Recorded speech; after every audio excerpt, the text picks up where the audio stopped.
Welcome back to the M2 Podcast. I'm your host, Michael Anthony. My co-host right here is KyleHeath. This is the show where we cover this week's gaming industry related news. We got 4 articles, only 4, coming to you. We're going to be talking a little bit about, honestly, just like opinions coming from CEOs and development leads and studio heads.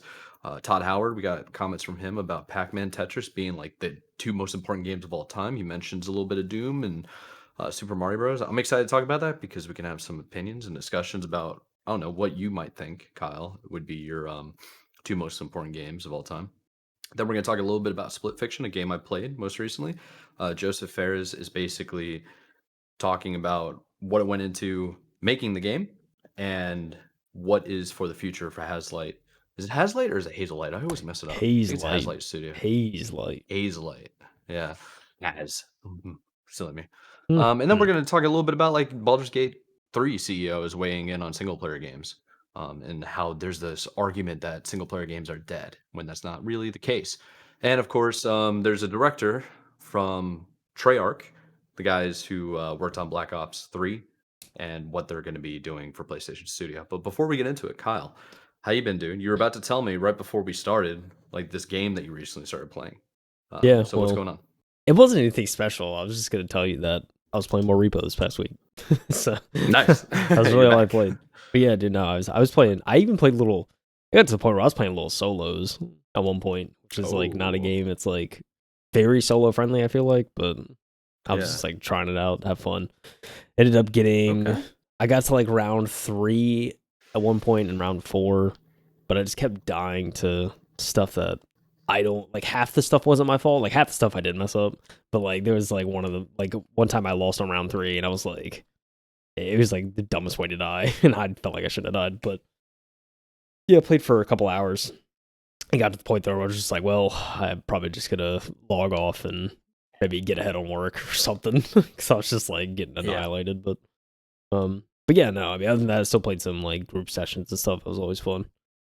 Yeah, dude, I honestly haven't touched anything else. Like, and what I feel like is coming up on a month now. Like, I just haven't really touched much else. That's crazy. Because Yeah. I feel like it's like the third week I've been like, yeah, Repo's all I played.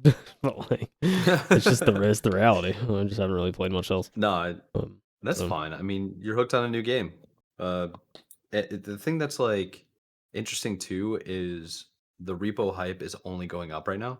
I've seen people in like multiple different discords yeah, actually mentioning repo and what everybody else is like playing and trying to get people in on a new game like repo.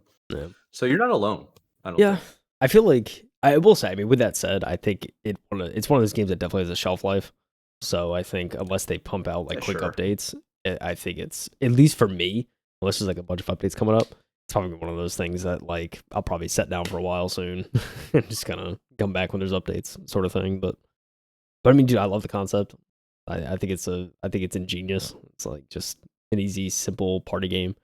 Um, there was a term used for that kind of game. I can't remember it now, but I saw it on Twitter. It was like a term for that style of game, and I was like, and it was right on the money, but I can't remember what it was. It was like there's a funny like new term people are coming up with for those kind of games, where it was like that and Lethal Company and those kind of like goofy sort of multiplayer games. But yeah, I wonder what that's the term is. Yeah, I mean that yeah, is kind of a it's category I now. forgot it now, but yeah, someone had a really clever term for it. Just forgot. But yeah, no, it's a lot of fun.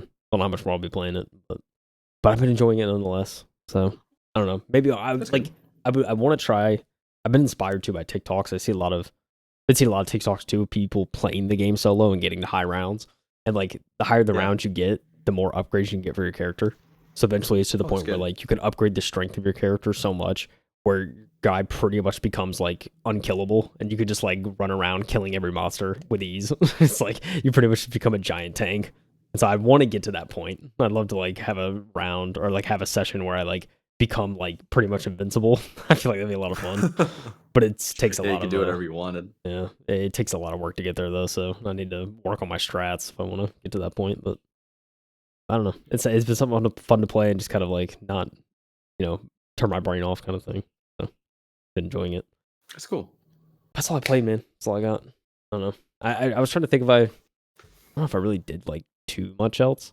Not really a lot going on sports wise, so at least sports that I like. So I haven't really been watching too much Yeah. else. Like Yeah. hockey every now and again. I'll try and tune in, but That's about it, really. I've Yeah, not really been into basketball much. that's true. It's been kind of difficult to like get into sports most recently, like newer sports, because the seasons are changing. You got um, March Madness, right? Is just now starting up, Pretty sure, yeah, or am I like just missing that? started. Yeah, NCAA tournament. I know people are starting up their brackets. It's going to be crazy with how many games are going to be going on. That could be fun, but professional sports for us, man, it's like the Canes are on a 7 games winning streak, which is crazy. Love that. Yeah, I'm really surprised with how well they've been playing just this season alone with all the players that they've just dropped and let go. Um, Pretty impressive just to show that there's a good culture there. My team, Everton's unbeaten in 7. No, That's is it unbeaten in that's 9? Not they haven't lost a game since January. that's that is insane. That's Yeah, like it's it's pretty crazy. extremely Whole lot of impressive. draws, But but I mean, hey yeah. man, that's one of those things that I mean, y'all ended up switching coaches. Got an old recognizable face in there now apparently, and it's going Yeah. well. It's going well. I'll be going there in like a month, 4 weeks. So, I was gonna get say to we'll go have to to the stadium. yeah we'll have to I was just thinking about that too when you're on your trip. How long are you gonna be gone again? It'll be an extended weekend, so I think I'll probably leave like I think I might be leaving on Thursday because it's a 5-hour trip. 5-hour, not trip, 5-hour time difference. Hmm. Yeah. Probably leave on Thursday, get back Monday. So I don't Really? think it should impact us really. That's a quick trip. No. I feel like if I was Yeah. going to EU or Europe or something, I'm like, give me at least a week. Like, you know? Well, I gotta say my week time. I got other stuff I gotta go to this year. That's fair. That's fair. So, Hey man. I'll probably snag some time off to like in terms of work, it's fairly flexible, but I try to be respectful of Yeah. like the agreement we've signed. So we'll see. Kind of up in the air for that about exactly how long. All I know is I got to buy the tickets, and I think the tickets should be going on sale relatively soon, maybe next week. And once they go on sale, I got to make sure I get some. Um, Oh yeah. they're not easy to find. I can Yeah, imagine. Probably gets difficult. So got to get on that. yeah, But definitely yeah. waiting for those stories for this stuff. Like, it has some good stories after that Facts, dude. weekend. Yeah, it's gonna be a good. It's gonna be a good time. I'm very excited. Yeah, but in terms of games, dude, I I got to high level Diamond 2, almost Diamond 1 for Marvel Rivals. I was grinding that for a while. Having a couple of brewskis, playing pretty late, and I was just destroying people. Like I got in the Love that. flow state and was just Oh, dude. locked in. And I'm starting to figure out characters a certain way and like what really works at a higher level of gaming. And it's gotten easier. It's weird. It's like I plateaued for a little bit. It was kind of like Rocket League. I plateaued when I got to Diamond initially, and then once I like figured out what needed to be done and then started becoming more consistent about it, I was just locked in and I started like high level getting there into like the champ like tier. Once you get there, it's like okay, now everybody around you can kind of predict what they're going to play and how they're going to play, and then you can better counter it instead of getting just like wild cards at lower levels. It's very interesting. But in terms of new games, I played SplitFiction. I got pretty far in, man. It was really cool. Okay. Do you remember? I was debating whether or not I should probably tell like everybody kind of the premise of what's going on. Um, it was really cool. Essentially, you get the choice between two writers that are trying to become published. They are in a futuristic world, kind of like around modern day era almost, but it's clearly in the future. And they're at this studio or this publisher trying to get the a specific book that they've written published. And there's like a whole bunch of people with them, and it's made out to be a competition, and they stand in these like different areas in front of this machine, and the machine basically puts them in a giant like energy bubble, and the energy bubble puts them into their story. And basically you have to act out your story so that the publisher can decide whether or not it's worth like publishing, Yeah. essentially. Now it's an interesting concept, and then you find out the machine is actually set up so that when you're in the orb, it doesn't just steal or doesn't just go through your book, it goes through all of your ideas. And you find out that like the machine and the publisher are kind of morally bankrupt, and they're trying to steal all of your ideas Oh, and that's take them crazy. as their own Yeah. and publish it under their own umbrella. And I think it's made out to believe like not only do all your ideas get stolen, but you forget they're your ideas. Whoa, I that's think that's what's crazy. going on. That's crazy. Yeah. Dude. They So it's like steal it and then make you forget, dude. Men in Black style. yeah, it's kind of super malicious. So we got I think it was 2 hours worth of gameplay and enough to get a feel for the characters because that's kind of how Hazelight does their stuff, where they're Yeah, like, here's a good handful of hours, like 2 to 4 or 5, depending on like side quests and stuff that you do, to really understand the characters, and then it goes into a whole other storyline. It's like you have the storyline of like these two people that are completely conflicting, um, and how their relationship develops from being like kind of enemies to friends to like true companions and stuff. Um, but you also have the overarching like issue with whatever this overall supervillain is. It's like the greater evil kind of yeah, thing. It's very, very, very cool concept so far, and I really like their games because they always have that kind of concept. All yeah. at the same time, you're playing different versions of a game and different stories. It's very, very cool. Different It gives genres. them Yeah, the free, yeah, because it's like one person's doing science fiction, the other person's doing fantasy, and Hazelight is basically like we make all the games possible and playable, all the different yeah, genres. It gives them almost unlimited amounts of places to go, and the story can stay like, was it congruent? yeah. Which is Uh, really cool. Yeah, I I'm like into it that. right now. I like that. Yeah, yeah. I'm excited. It's definitely on my list. I don't. I'm not sure when I'm gonna be able to get to it, but I should probably. I do want to bump it up on the priority list a little bit because it's like just so good. I imagine it's Oh, amazing, and Metacritic scores don't lie. We talking a yeah, must play they 90 plus. Like, it is definitely a must play. Yeah, you gotta check it out. You really gotta check it out. I'm hoping I can like play before I go out of town this weekend. yeah, be Gonna nice. go out of town to go see like my cousin's wedding. I really do because I'm kind of addicted and I really want to play it. But when I don't have my duo on, I'm like, okay, I'm gonna play Marvel Rivals, Yeah, and that yeah. man's been so busy. It's like, damn, I don't want to play without him. you Right. know? Yeah. I mean, that's the thing that sucks. It's like you have to have someone committed. You have to have a player or two that's committed. If you want to Oh like yeah, beat it dude. in a reasonable time, you can't really do it at your own pace. So Exactly. And it's well, we only did It Takes Two. I think we beat it in like a week and a half or so, but we both had like crazy amounts of free time and we're just like, oh, let's just bang it out. Like, let's yeah, just go. yeah, Let's get it done. yeah. I think I imagine whatever it takes two is out. I mean, the person I was playing with, I think we were kind of in a similar thing. I think it took us a couple weeks, but or maybe yeah. I Right. think I'm trying to remember exactly. I want to say it actually took us a couple weeks. We beat like 70 to 80% of the game, but then we had to come back like a month later to finish it or something like that because we were both got really busy. So it just sucks, but Still pretty yeah, good though. that's what it is. Yeah, yeah. I'm looking forward to playing it, and I know we have an article later on talking about it, and there was actually an interview that's which I think is part of that the GameSpot article we'll talk about later. Interview with who I now found out his name is Josef Fares, which makes sense because it's like Fares, so it's like Fares, so it's pronounced Oh, I said Fares. Ferris, didn't I? I Yeah. was the same way. I kept saying Fares, and I actually found out it's Fares. Um, but I saw an interview with him that he did where he was talking about a bit of the process and kind of the relationship with EA and whatnot. So it'll be interesting when we get to that article, but it's good. Hmm. Yeah. Well, I think we should just go ahead and start jumping into the articles for this week. What do you got for us to start off number one? I would agree. I would agree. We're gonna start off. Full games radar. Anna Koselki. Koselki? I don't. Sorry, Anna. Yeah, I think you're right. Koselki? Koselki. Because yeah, Koselki. sounds right. Anna Koselki over at Games Radar says Pac-Man and Tetris are quote the two most important games of all time. Says Bethesda lead Todd Howard, with Doom and Super Mario Bros. Standing as the most quote influential for what they do for gaming.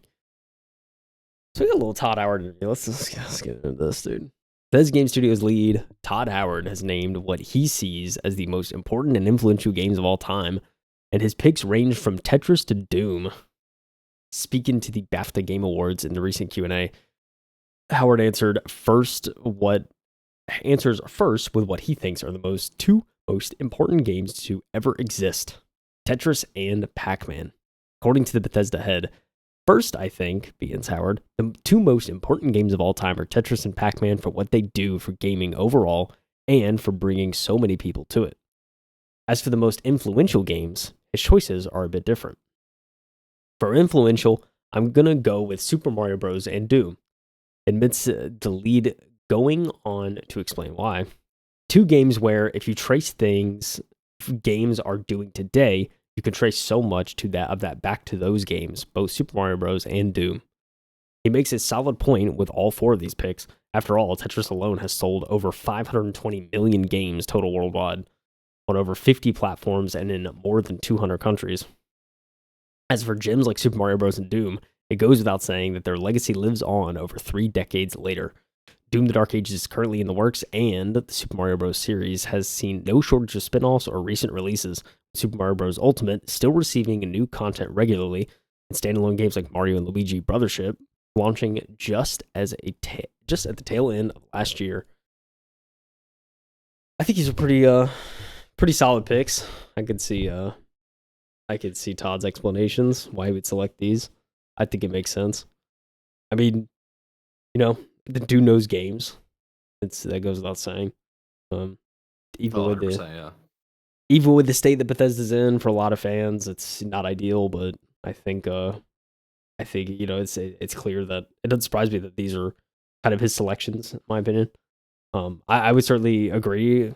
And I think like Tetris is one that I've obviously played. I mean, like, I'm sure everyone who's played games at some point has played some form of Tetris. It's a solid game. It's definitely not one I go back to often. I'll be honest. Like, I'm not like actively thinking like, oh, I'm gonna go play Tetris. Like, there was a Tetris Battle Royale, Tetris 99, a little bit different, add a little flavor to Tetris. I know we had a lot of people I knew were into that. But yeah, man, I think Super Mario Bros. We talked about it on the pod. We released a tier list. You remember this, Mike? We had a little tier list. Yes, I do. Or at the top of that list, Super Mario Bros. Man, goes without saying. I mean, it's very influential. Yeah. A lot of, like you said, there's a lot of games you could trace it back for sure. So, Super Mario Bros. Has so many different varieties too, and all the spin-off titles. I mean, without a shadow of a doubt, for me, the most influential character in all of video gaming has to be Mario, like by far. But yeah, what were you about to say? No, I mean, I think, like I said, Tetris is good, Super Mario Bros. Is good. Doom is certainly influential. It's not one I personally thought about, but like, I totally agree with the fact that from an FPS standpoint, I mean, it's Doom. It's one of the first ever, right? That and Wolfenstein, probably some of the first ever FPS, like true FPS games. So yeah, I mean, now that he mentions that, totally agree. And it's crazy that franchise has been rebooted and it still like holds up well. There's still so many people excited for Doom the Dark Ages. I mean, it comes out literally at the time recording this in 2 months. So it's right around the corner for that. Yeah, it's right around the corner. And it's a game that I definitely plan on checking out because it looks just like insane. Like just watching that and seeing like giant mech suits and kind of just and it's kind of going back to like what it used to be like as well, which is really cool. It's like a throwback in a way. Yeah. I don't know. I think he's kind of spot on. For me, it's not really Pac-Man, but I can definitely understand it or understand the appeal because Pac-Man captivated everybody back then. When it first came out, shoot, you can still play Pac-Man and have a great time. Yeah, and that's kind of a testament to just the basics of games, like just be good in terms of functionality. That's all you need to do. Yeah, it's true. Yeah, I mean, you could really break this down to like any genre too. I mean, I think all time, yeah, sure, Mario's definitely up there. Doom's definitely up there. Tetris, Pac-Man, I mean, all that. You can go genres. You could do like RPG or like shooters. Or for shooters, definitely Doom, definitely Wolfenstein. You could do racers too. Yeah, racers. Yeah, doing racing and fighting games. It's interesting how far everything has come and how far it's going to continue to go with all the different trailers that we keep seeing. And just, I don't know. VR is probably the most obvious thing, like Ready Player One level. Yeah. Not the stuff that we're at right now, but like, give me a full exosuit, make it like affordable. I mean, like, I can't discern from reality. Like, get hit with gunshots, I just feel little thumps where the bullets are and stuff. That'd be cool. That'd be really cool. Yeah, that would actually as hell, though. Dude, yeah, just think about that. Be kind of crazy. It's like you get this suit on, And like when you actually get shot in the game, like you feel where it hits on your body, like the little bumps and stuff. Oh, That'd be it'd be so wild. impressive. That'd be so wild. Oh man. Unreal Engine like 5. Well, by the time that happens, it's like Unreal Engine 10. Yeah. Get some body cam games. I'm telling you, bro. Oh my gosh, Crazy. yeah.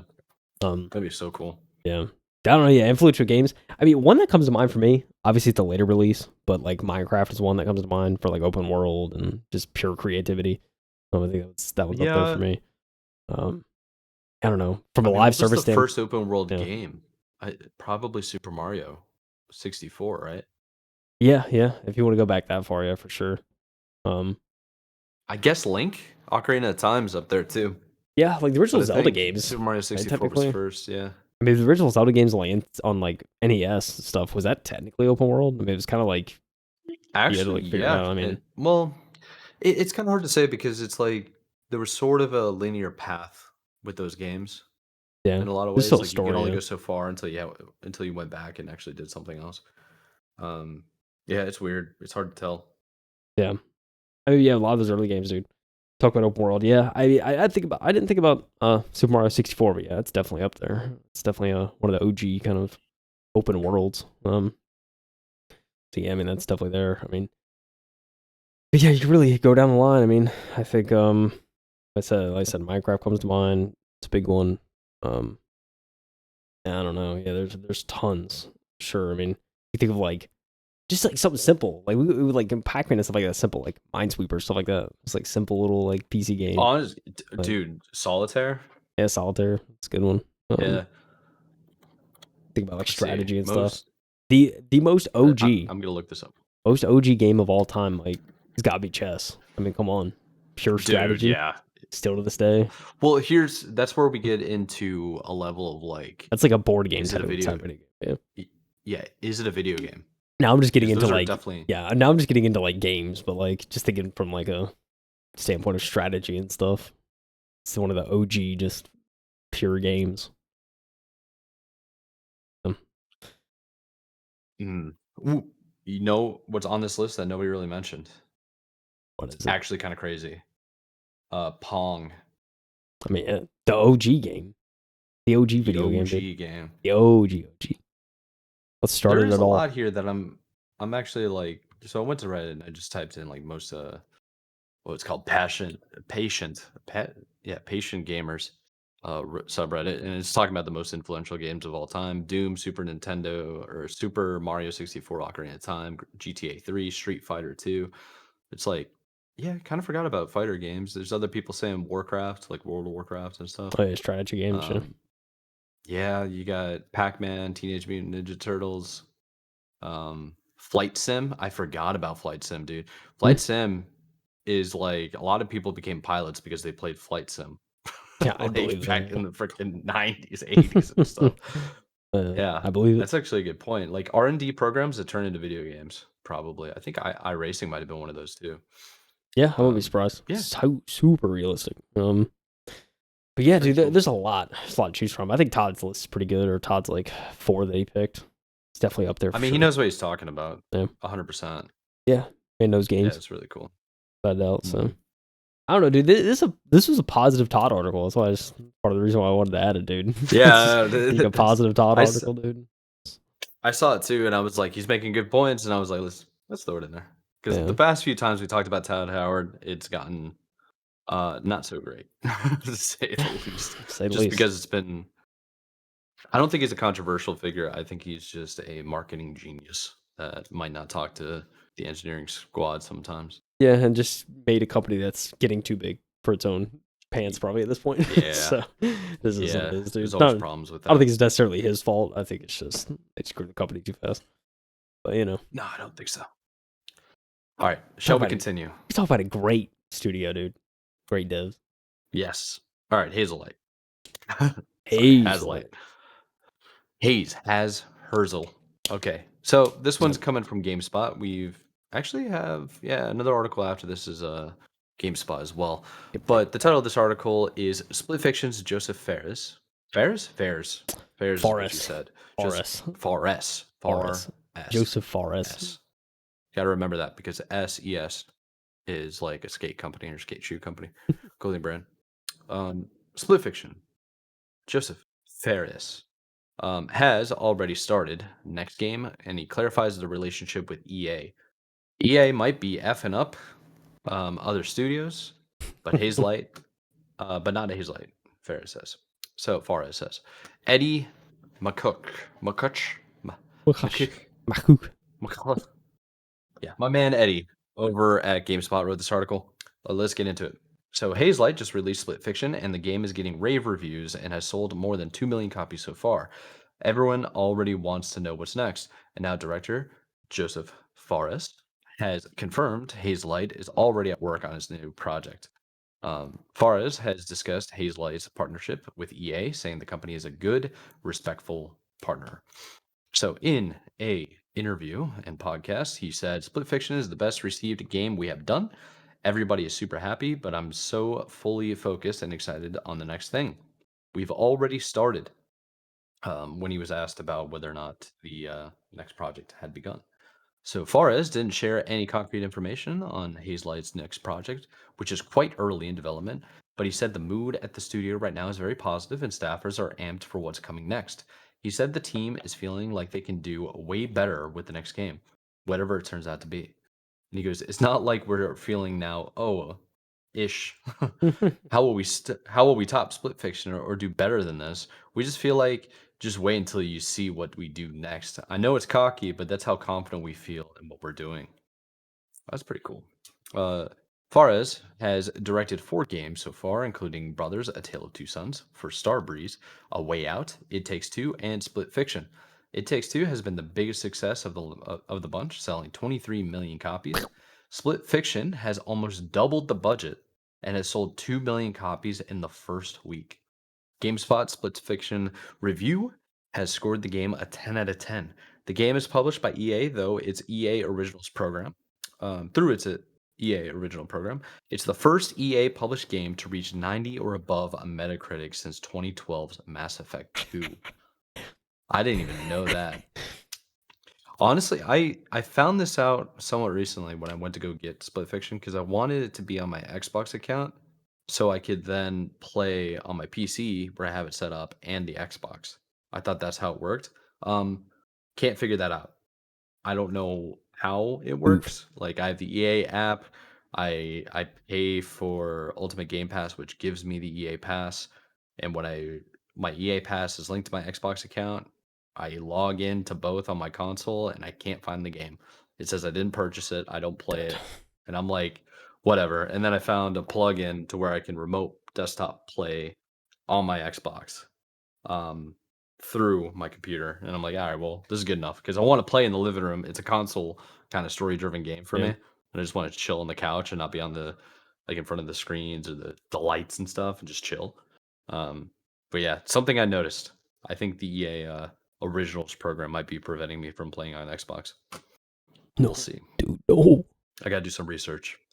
All of Hazelight's games so far have been co-op titles. Brothers was a single-player game with a unique co-op element. Fares said co-op will always be part of Hazelight's DNA, but he didn't rule out the possibility of the studios changing things up. You never know what the future, what happens in the future. It's not impossible. We look into single player as well, but it would be done in a Hazelight way with a Hazelight twist. It's not going to be your typical single player game. Also in the interview, Fares shed some light on Hazelight's relationship with EA. He confirmed that Hazelight does not pitch to EA. Instead, Hazelight says to EA, we're going to do this. Fares said, that's it. They have zero to say about what we're going to do next. Fares said it might be true that EA is effing up its partnerships with other companies, but not Hazelight. They respected us. They respected what we do. And I'm very clear with them that they cannot interfere with what we do. I mean, so long as they're making Game of the Year products, step off. Get you a Josef Fares at your gaming company. That's what we're saying. Oh yeah, dude. Get you the guy. But yeah, no. That when I saw the interview, like he got to that point, they had asked him kind of like how do you guys like start new games? Do you have to pitch to EA kind of thing? And he was immediately like, nah. no, listen, like there ain't none of that with us. Like EA is a great publisher. They help us out without a doubt. But he's like, we go to them and tell them this is what we're making. take it or leave it kind of thing, and they were very accepting of that.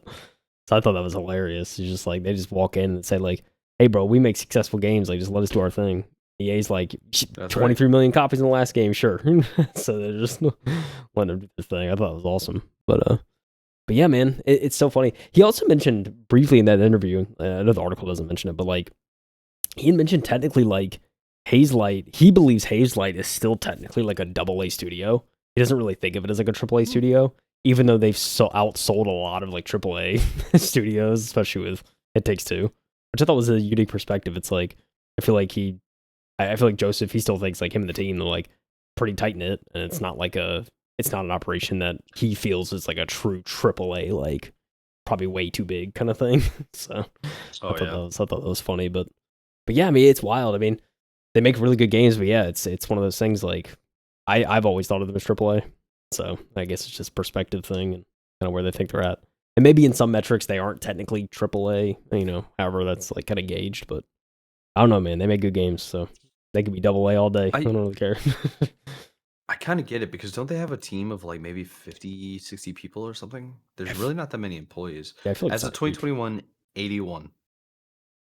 Yeah, A1, So yeah. I could kind of Pretty see small. it's just like we're double A. Yeah. It's wild. I mean, he mentioned there too, like I mentioned, like I don't know if it's mentioned, but like he talked about how like typically they're gauged for games. It's like when they pitch something, when they start working on something, like generally they want to take at least like 3 years, but not really go past like 3 or 4. It's like that's kind of their Yeah. goal is they want to do it within 3 years. And that's kind of been the structure of what they've been doing. I mean, you talk about It Takes Two. I mean, that was 21. Now this is 25, so it's about 4 years. So he said, like he said in the interview, like generally we want to keep it within 3 to 4 years for a development cycle. We don't really want to go past that. Yeah. Which I think I get that nowadays, totally. especially with that team size, it's reasonable. So, but yeah, I don't know. I've heard good things about the story. They mentioned in the interview as well, at least portions I saw, that like when they were talking about the ending, like they didn't talk about the ending in detail, but they just like kind of mentioned everyone that had played it on the show. When they were talking about they had mentioned to him like it's a really good ending, so it's got me excited to kind of dive in and see what that's about. So I'm looking forward to it, man. But yeah, it was an interesting interview on the Fred's Per Second podcast. A lot of game reviewers that I watch frequently, so I'll tune in every now and again, especially if they have guests. And I don't know, it was interesting to see that and kind of hear his perspective, and kind of what's going on in Hazelight, dude. He's such a Yeah. he's such a cool guy, and like it's just like it's one of those things. Like one of the people in the interview at one point they said like, I think his question was like, how do you like wrangle up all your ideas and kind of like come up with or like wrangle up everything and like weed out the ideas you don't like, stuff like that when you're making these games. And it was so funny because like you could tell like English is his first language. He's like, what do you mean by like wrangle? What does that mean? He's like, how do you bring them together? And he's like, oh, and it was just a funny moment, just reminding you it's like the studio is like some European studio, and it's like yet they make these masterpiece games. It's really funny. Yeah, they're locked in. Where exactly are they? Stockholm, Sweden. Hmm. That's right. Yeah. Just funny, man. Yeah. It's funny. It was a great interview though, so I recommend everyone go and watch it. If you have the time, it's good. Yeah, my man's becoming like a superstar now, especially since like the premiere of uh Splitgate or Splitgate, Split Fiction when it was at Summer Games Fest, and he just Yeah, came out so amped and pumped, and then they showed it off even more at the Game Awards yeah. about like, okay, here we I mean, go, dude. like here's gameplay, let's go. Yeah, I mean his Very cool. reactions. Yeah, like way back then too. Like in like the earlier days. I say earlier days was like 5, 6 years ago. Whenever they talked about like A Way Out and like It Takes Two and wherever he was at those events, and he always brought the personality and the juice, and that's how I feel like for like the Game Awards and stuff, like that's how I remember like these community managers and like studio heads, is if they come out with like great energy and they're really excited about what they're making.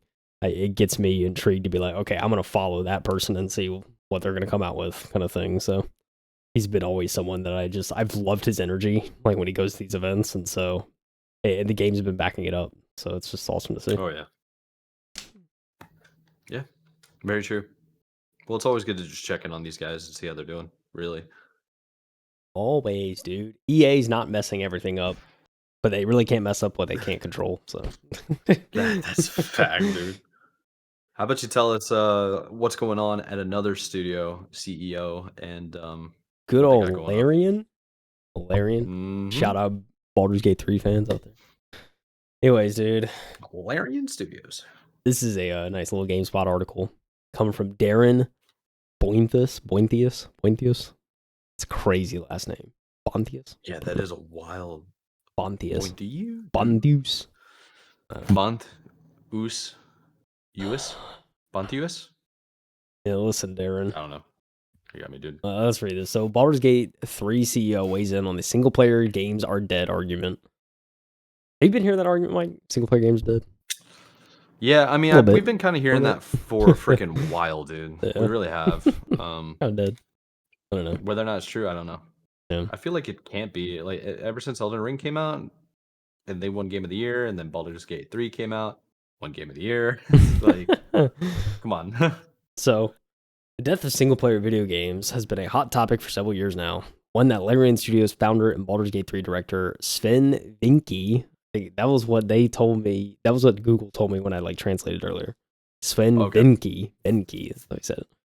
Vincke. It said it in a weird accent, but it's just like the gist. Director Swen Vincke weighed in on recently. Posting on his X account, Vincke explained how he doesn't believe that traditional single player experiences aren't dead yet. That time of the year again, when big single player games are declared dead, Vincke posted. Use your imagination. They're not. They just have to be good. This quote. Bars. Just make good games, bro. This lines up with. That's literally all you had to do. Just be good. Just get good, dude. Facts. It's not that complicated, guys. Make good games. It's not that serious. Just make good games. This lines up with previous comments made by Vincke, as in an interview with GameSpot, he revealed his thoughts on how other studios could replicate the success of Baldur's Gate 3. At the Game Awards last year, Vincke also gave a speech on how the winning formula for a game was stupidly simple, but somehow kept getting lost. A studio made their game because they wanted to make a game they wanted to play themselves, Vincke said. They created it because because it hadn't been created before. They didn't make it to increase market share. They didn't make it to serve as a brand. They didn't make it to meet arbitrary sales targets or fear being laid off if they didn't meet those targets. Bars. Off the mic. Oh, God. It's on God. While multiplayer live service games are undeniably popular, they can be heavily risky for studios due in part to established titles that have cornered large chunks of the market, which is very facts. You know what I'm saying? Like, if everyone makes a live service game, what are if people are already on one established game, you got to make something that's good enough to get them off that game. You know what I'm saying? Yeah, because you're trying to. Not only are you trying to make a game that's good, you have to be good enough that people will stop playing on the existing live service game. True. Like, think about how long Fortnite has been successful. That's crazy. 10 plus years and nobody else is playing anything else. 7 years at this point. Crazy. Yeah, I mean, literally people will get on Fortnite as their first ever game and they're still playing it. It's wild. Never getting off. Crazy. For every Fortnite, there are multiple live service games that have quickly lost momentum after launch, with titles like Conquered and Suicide Squad Kill the Justice League being notable examples. Even smaller games aren't immune, as last week, Spectre Divide developer Mountaintop Studios announced that it had its game were shutting it down. Yep. Not every single player game is a guaranteed success either. Last year did see numerous titles do well both critically and commercially. Metaphor ReFantazio was one of 2024's best games, and Sega said it had exceeded its initial sales forecast. In the US alone, the best-selling games of the year included Elden Ring, Hogwarts Legacy, Dragon's Dogma 2, and Final Fantasy VII Rebirth. Yep. What is the running theme? All single player. Single player games. It is worth noting that games with a heavy multiplayer appeal, like Call of Duty Black Ops 6, multiple sports games from EA and 2K, did feature prominently in the top 20 list, but they didn't dominate it entirely. But they're always going to be in there, you know what I'm saying? Oh, This yeah. kind of title's always going to be in there. Got people buying packs, gun skins. It's crazy. This is really funny. I went to the comment section. I'll let you read the last paragraph, of course, after this. But this person makes a great point, just being a little bit sarcastic. One of the most recent comments they made was LOL, because single player games like Red Dead 2, Silent Hill 2 remake, all the remakes of Resident Evil 7 and 8, Last of Us, Avowed, Witchfire, Dead Space remake, Doom 2016, Doom Eternal, all the Assassin's Creed games, all the Far Cry games, Atomic Heart, Cyberpunk, God of War Ragnarok, Star Wars Outlaws. I don't know if I'd put that one in there. Final Fantasy 7 remake, Ghost of Tsushima, and more. It's like those all bombed hardcore, right? It's like, yeah, Yeah, that's a dude. good point. It's like, dude, single player games are here to stay. Come on. They all bomb, This bro. argument So bad. isn't real. Horrible. Oh, dude, Why even it's just bother? single player people or multiplayer people are like they there's so many people that I know that play one game their entire lives, Yeah. or like sometimes like I got buddies who literally only play FIFA, I only mean, play Madden. yeah. Yeah, it's crazy. It's like What were you gonna say? I was gonna say it just brought to mind this meme I saw online where it's like where it showed like some derpy image of like a character or something. It was like Patrick or something looking stupid. It was like if the game doesn't have a gun or a ball in it, yeah, who is this Oh person kind of yeah. thing? Like this is a lot of people a lot of gamers are like that. If it doesn't have a gun or a ball, it's like don't even bother. Oh yeah, Um, 100%. People don't understand. It's just like video games have a whole other world to it, man. You're yeah, missing out. straight And up. it's funny to me. I've been getting, dude, the memes that have been coming after me. I'm like early adopter to new games all the time. I'm always like the stuff that we do. I do all like I've done this forever. I've always trying to look at like what's coming out next that looks interesting, and I'll be on the bandwagon really early on.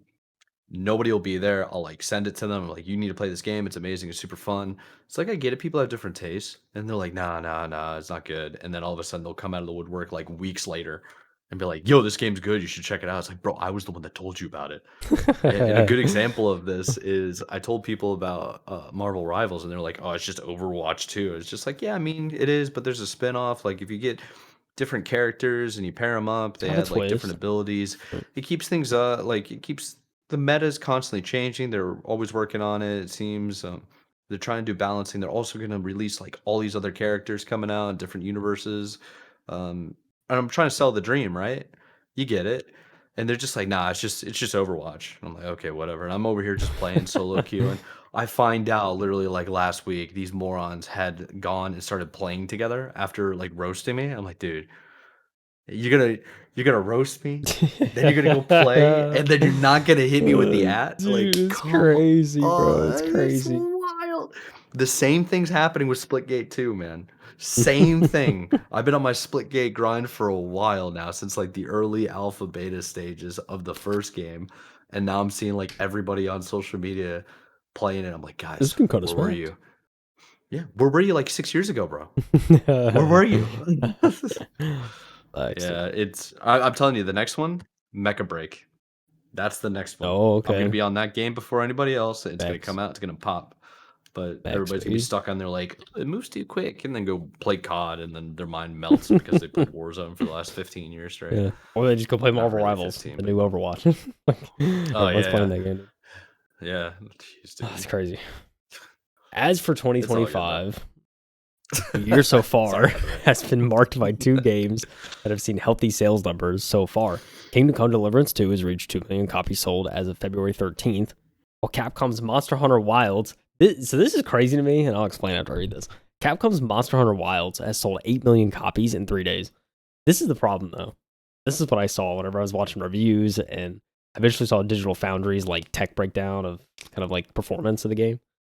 And it's like, especially if you're playing on like on these big consoles on like in like even on PC on like low settings, like in order for the game to function well, at least on launch, if in order for the game to function well, like you really had to like you wanted good frames, you had to like crank the settings really low, and it made the game look like Yes, a PS2 title. Like it looked you ain't horrible, wrong. and Yeah, like, the texture melding and everything, it just looked terrible. It's like there's just something about it, like it just wasn't really optimized, and you could just kind of see that from the start.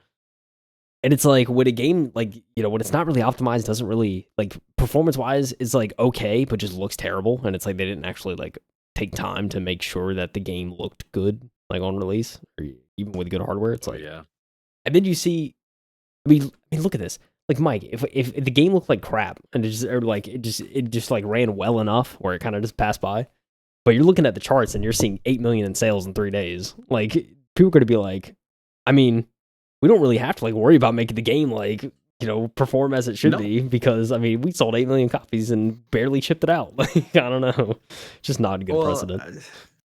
No, I get what you're saying, but I also think that the quality of the game and the graphics aren't as important as the story and the mechanics of the game. That's kind of where I've always That's been. fair. I mean, I that's mean, fair. didn't Hades, isn't that a pixelated mess? And it's a top-down view like scroller, and Yeah, that won Game of the Year? I'm not sure like how it was at launch or anything. I don't know. I mean, I didn't hear anything like that, but I wasn't super close to the game whenever it was out. So I don't know. I might be confusing it with a different game. But it's But like, the yeah, point I'm trying to make is like there are plenty of games that I could think of that are very arcadey and old school, like 80s level graphics, are just terrible, and they play amazing. So to me, it's more yeah. about the aesthetic is really nice, especially in single player games, but sometimes it's just about simplicity, you know. I mean, yeah, that's a good point. Yeah, I mean, it's one of those things. Like, sold 8 million copies. It's great, but yeah, dude, I don't know. It's interesting in this day and age. It's like there's, I think, a certain level, especially with a game as big of an IP as Monster Hunter is, and what you expect the game to be, kind of thing. Where in the past it's been graphically well done and everything. Certainly, I think was a bit of a letdown for some people. But 8 million copies sold, like that's a smash, bro. Can't say it any other way. So a smash. So yeah, I don't know, dude. Yeah, single player. I mean, if you listen to this podcast for a while, you know my opinions on this. Single players will never be dead, ever. There's always gonna be a market for it. It's always gonna be something I'm gonna be kind of leaning towards the most as a game, as a gamer myself. It's kind of like single players where I lean. So it's always gonna be there. Yeah, It's always gonna be great. There's a game for everyone. There's a genre for everyone. There's sections for everyone.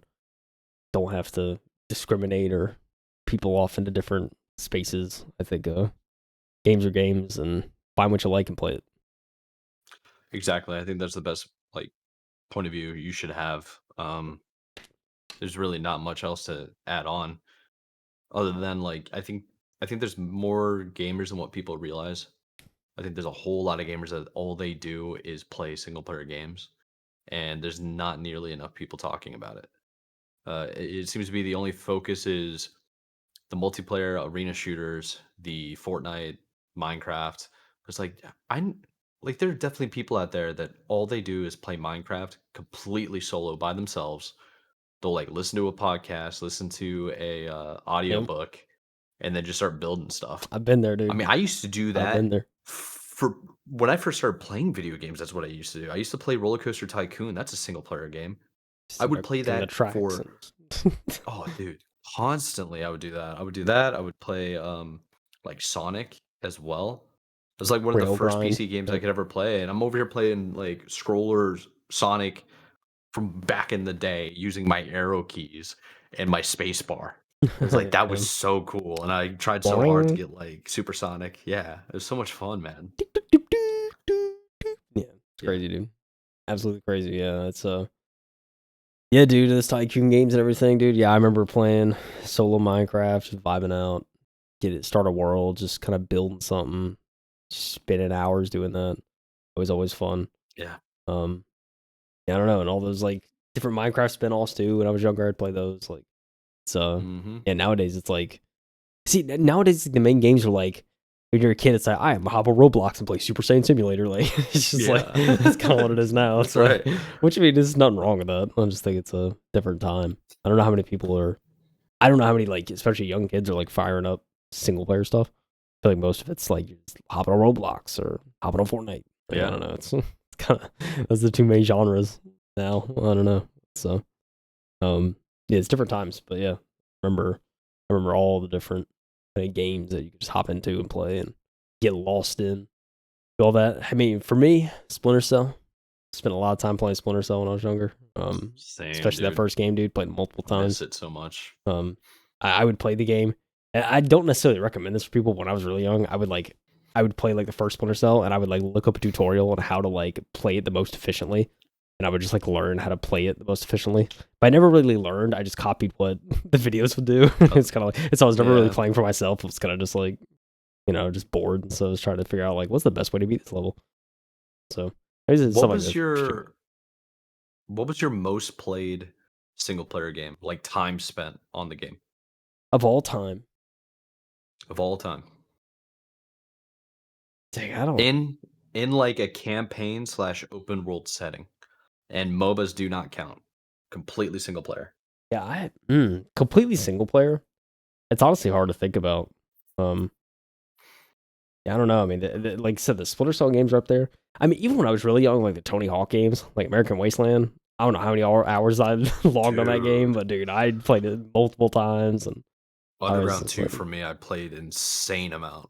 But the thing with those is like once you beat the story, you just kind of were done. Like your character was finished. Yeah, there wasn't a post story, right? It wasn't a new game plus, right? You just kind of just skating around. No. I think it would have to be like an open world game. I know mine would be Legend of Zelda Wind Waker. Wind Waker, like having to find the different shards that were to rebuild the Triforce, and you had to like spend a buttload of time sailing around the entire world. I remember I had a map on the wall, like taped to the wall, to make sure I can like get all the shards and hunt for things, and it was crazy. Yeah. Also, Assassin's Creed Black Flag, I spent a buttload of time to beat that to 100%. Yep. Yeah. Same here. Yeah, the Assassin's Creed games. I'd have to honestly look at my GameCube collection to kind of see, because I know there's a lot of those games I spent a lot of time on. I bet you for you, if you actually went and got sucked into Witcher 3, it'd be that. Yeah, you would be. Well, I mean, I wouldn't see it for years. I mean, yeah, like I've already beat the main story of that, and so I think it's like the main story's there. There's a lot more content I could play and could do. Oh gosh, yeah, I did set that game down like a month ago though. It's kind of like I milked it for a solid like 3 weeks, and then I was like, all right, let's move on to some other stuff or play some other games. That's fair. But the DLC I still need to go back and do. But yeah, no, I mean, like recently, definitely The Witcher. I spent a lot of time on truly single player. Yeah. Solid game. It's I mentioned this earlier in the year, but I think kind of as time goes on, I still have Red Dead 2 on my hard drive. I need to fire up and play. And that's like kind of the next game I'll probably get sucked into. But yeah, dude, like at some point I mentioned earlier in the year, like I'd love to go through kind of the must plays. Like what are the must play games that majority of the internet and people think is like, you can't skip and games you should play, even if it's not necessarily your kind of thing or it's not necessarily the genre you gravitate towards. That's what I want to try and do more of in between these big releases and kind of waiting for new games to come out. Try to spend some time on older stuff.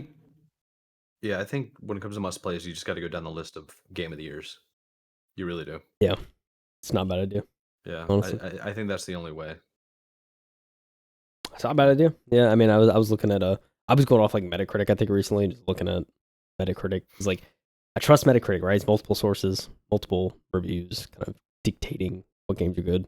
Oh yeah. So yeah, I'll probably go down that list. That was what I was thinking. That's what like sparked me the inspiration for like finally getting around to Witcher 3. I think eventually getting to Red Dead 2 and playing that. Because they're all must plays, dude. Everyone's like, you gotta play these games. And as I see newer titles come out, and I hear about like there's a lot of influence. Like even like with KCD 2, I haven't played it, but like from the reviews and stuff I've seen, like even the devs have talked about like there's some aspects where they got a lot of inspiration from Red Dead 2 for some of their game mechanics and aspects and stuff like that. So I'm like, okay, if a game like that, which is a medieval bohemian RPG, is getting inspiration from a 1800s Western, there's probably something good about that game. That's a good point. It's like completely something's going on that we need to figure out. Yeah, it's like there's definitely a lot of things done right. So it just makes you want to go back and play those games. So it's on my list for show. See, like, yeah, before we move on, I don't know. I keep talking about KCD 2, and I keep seeing the reviews like, oh, you may not like this game. It's not your kind of style. But I don't know, man. All these reviewers I trust and reviewers I like watch, and they're all like saying they easily spent 100+ hours, and I'm just like, I spent like 50 to 60 on Witcher, and I felt like I was playing that nonstop, like not having a life territory. And so I'm like, if I feel like I play KCD 2, I'm gonna be sucked in for at least like 2 months. And so I'm kind of scared. I'm like, but I don't know. Crazy stuff. That's very true. Crazy stuff. Alrighty, sir. Shall we jump onto this week's final article? It's another one from a gaming studio lead director and probably some new news that's going on. It's Andy Chalk over here at PC Gamer. Andy, we've covered multiple times. He writes some pretty good articles. You should definitely follow him, check him out. So the title of the article is former Treyarch Studio co-head and Black Ops 3 director is heading up a new first-party PlayStation studio. It's kind of interesting. So Jason Blundell's new operation is called Outlaw Games. And I hope this graphic has something to do with it because it looks zombified. It's Black Ops Zombies. I know it is. I just realized I was like, silly me. It's Black Ops 3 zombies. Zombies. Honestly, isn't that well regarded within the COD community as one of the better zombie games and just better overall COD games? Was Black Ops 3? Or am I thinking of Black Ops 2? Black Ops 2 is probably what you're thinking of. At least from from a gameplay standpoint, Black Ops 2 was like peak for a lot of people in the COD series. Okay. Black Ops 2 Zombies wasn't bad. I knew it was one of the Black Ops. Yeah, Black Ops 2 Zombies wasn't bad. It was okay. Black Ops 1 Zombies was like, that was mint. It was mint. Black Ops 3 wasn't a bad game, and I think honestly like Black Ops 4 Zombies actually wasn't bad too when I played that. So it's kind of not bad, yeah. Okay, well, let's just jump into it real quick. So 5 years after leaving Treyarch, former studio co-chief and Call of Duty producer Jason Blundell is heading up a new first-party PlayStation studio called Dark Outlaw Games. And here it is from Blundell in an interview with Jeff Gerstmann. So he says, Dark Outlaw Games have been working away in the shadows for a while, and when we got something to talk about, we'll step out into the light. Interesting. So, but the story for him about the game is not about the studio. So the reason why we are not doing a fanfare or shouting about it from the rooftops is let's get something right.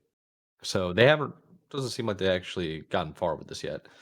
But he goes on to continue. It's such a privilege to be able to do it with Sony as a new first party studio. Sony doesn't set up first party studios all the time. To have that privilege is humbling. It's really nice. It's really exciting. Blundell said Dark Outlaw has been staffing up and keeping it kind of low key to the point. But he declined to say anything specific about the studio's current status, much less what it's working on. So Blundell went on to continue saying, we're getting a team to gel, getting the ideas clicking, and he's a programmer at heart, so he wants to test those assumptions. Is it working? And you're trying to hit that escape velocity. So it seems to me that my man is just trying to kick a studio off. I wonder why they are taking so long, because it has been quite a long time, hasn't it? Really? I mean, yeah, it's makes you wonder what they're He working left Treyarch 5 years ago. Yeah, so after 13 years. So maybe he had a nice vacation, and then he brought people in. He's like, let's figure this out. Nice little sabbatical. Let's see if I would like to know the founding day before. Let's see. Founding day was real quick. Black Ops Day, whatever that is. Dark Outlaw Games founding date. It does not say, unfortunately. Not readily available, at least. They were founded on May 35th, 2020. 35th? You got him. So somebody made a post Monday. That can't be right. Monday. Okay, so the foundation of studio happened this week. I was trying to figure out whether or not the studio that Blundell has been working on had actually happened prior to that. So apparently not. Let's go back to the article. A couple more paragraphs here. So Blundell has a long list of credits to his name, beginning, just as he said, as a programmer on Star Lancer in 2000. But he's best known for a long run on Call of Duty at Treyarch. He served as producer of Call of Duty 3 and Black Ops. Directed 2 zombie maps for Black Ops 2 and directed both the campaign and zombie modes for Black Ops 3.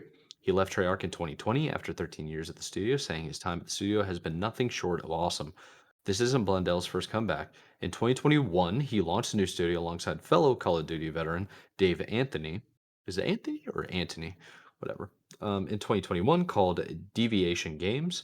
Interesting, that studio first project was being developed in the partnership with Sony, but Blundell left Deviation just over a year later in September 2022, and the studio closed in 2024 without releasing a game. Come on. Apparently, that unhappy outcome hasn't diminished his enthusiasm. He says he's very excited. It's very exciting, he said in an interview, and he loves the fact that still at this point in his career, he's I'm given these opportunities. It's always that desire to, again, you want to put that one extra disc on the wall, if you will, and can we bring something to an audience and excite them and get some new IPs? That makes me jump out of bed every morning. So interesting. So you started Deviation Games, which we talked about, and they kind of crumbled and fell apart. But I think that had more to do with the lockdown pandemic and layoffs that's been happening the last couple of years, because it shut before releasing a game in 2024, and they were working on a partnership with Sony, but it fell through. So that tells me he probably kept the partnership with Sony enough to create a new studio. And my imagination would lead me to believe, what a part of Deviation Games could he be taking with him to his new studio? It's a very good You know? question.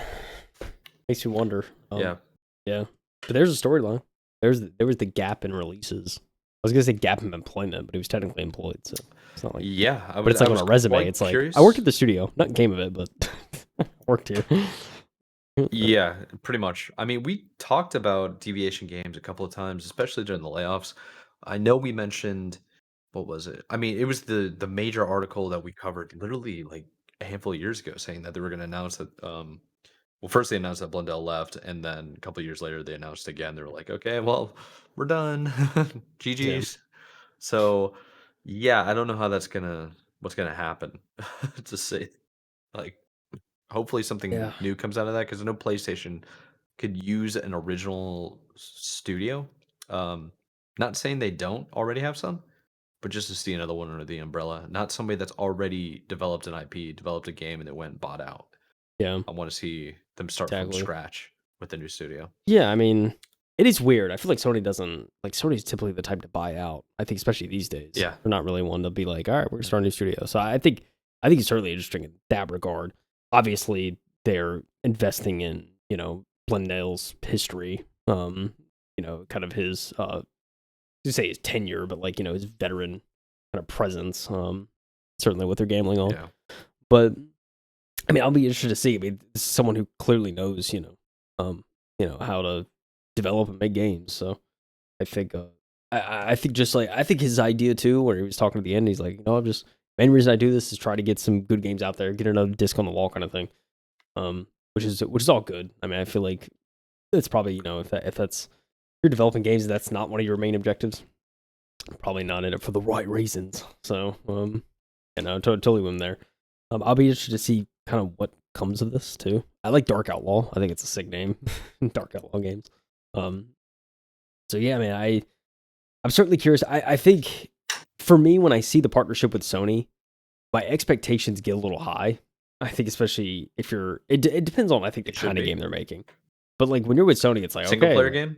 If it's a single player Better game, be like you got Naughty Dog, you got Benj, you got like all these like studios who've made better lock in. solid single player games. So you got Bungie in that umbrella. I know it's like originally not Sony, but I mean, like still, it's like you got all these kind of studios who are these proven track records. So you get the Ghost of Tsushima studio, which is leaving me Santa Monica. I'm trying to think. Trying to think of some more. I mean, but it's like, dude, it's just there's all a lot of them. Dude, it's like all these games, like solid single player experiences. So if they're going that route, it's like my expectations for you going to be like you're going to start to like raise Very high. So yeah, it's like you got 100%. a lot to live up to if you want to be kind of in the same tier. I feel like as those studios. Not saying that Blundell can't do it, but I'm just saying like they need to make sure they get it right. Because I don't think Sony's necessarily gonna like immediately shut them down if the first game is kind of like just mid, but I hope they get it right out the gate. That's my hope. Well, actually, you never know because Concord kind of. I mean, Somebody yeah, I shut mean that that's down. what I'm saying. It depends on the game. Like if it's single player stuff, it's different. I would hope it's not a live service game. I feel like studios are starting to learn their lesson about live service and shutting down a lot of projects. I think they are too. I think I don't know. It's gonna be hard to say because it seems to be a trend right now of just a whole bunch of like, okay, ex studio head or director of a game that was super famous that had like hundreds of people working on it, left and is now gonna go try to make their own studio. It's like, oh, that's really cool, but where's the game? Yeah, Like we haven't really seen much yet. yeah, Um, I don't know. yeah, I just want to see more games that are like interesting, compelling, and something unique. Is the big thing for me. yeah, man. I mean, I'm right there with you. I think I don't know. Yeah, we can't say much until we actually see something. So it's just all Exactly. speculation and hope. But I mean, till I see something, it's like, well, I'll keep the expectations, at a minimum until I actually see something. Then it's like, okay, I can start gauging. Yeah. I mean, well, I guess I So shouldn't say that. My expectations are high, but we'll see what comes of it. yeah, to be fair, it is like it is a very recent and new studio, so they're probably in the early stages of like, okay, we just signed this contract Um, with Sony. Sony believes in the leadership team. They believe in me. Now I have to go hire people, get like the leadership team in a room together. We got to figure out what type of game do we want to make, and then go out and hire people that would be good to help you make that game. yeah, It's it's an interesting concept, just game building. So yeah, it really is. hopefully they can take care of that and get it done. Yeah, it's wild, man. Just learning more about like the industry as we've done this show and like just kind of all the nuance It's and like how cool. much it's evolved and I don't know, it's crazy, man. I'm so into it. It's crazy. It's, um, it's wild. It's wild out here. Some of these studios. So I don't know, dude. I hope for the yeah, they best, kind of but let anything go. I mean, yeah, there's some where it's like, I just thought about that recently too, of like the clip at like Double Fine where like with Matt Booty was actually at the studio and he was talking about like, if y'all think of an idea here, it's kind of Microsoft's now. Good luck. It's like when stuff like that, it's like it's horrifying. So I don't know. There's it's weird. And I hope a lot of these studios and I hope Sony is kind of not in the same thought pattern. And not to say that Xbox is in that thought pattern now, because I'm sure that did not look well on Xbox whenever that came out. And it was like, hopefully they rethought some of their strategy. Because they're not wrong. It's just morally, I don't agree with it. So I don't know. Oh yeah, it's a fact. But hey, man, how about we try to keep these little episodes short, like we've been doing? Let the people go. I don't really have anything else to add. I'm liking the 4 article segment that we got going on for now. It's nice. You I'm know, telling you. Nice. A nice adjustment. Yeah, nice little adjustment. We had the extra one. It's like an hour and a half. Dang, dude. You had It's not that five. I It's don't like, like talking to you. It's just like, oh, sheesh. it's like you get to the fifth article, you're like, dude, there's five. Like, One more to go. well, especially weeks like this, But where it's it's like, good.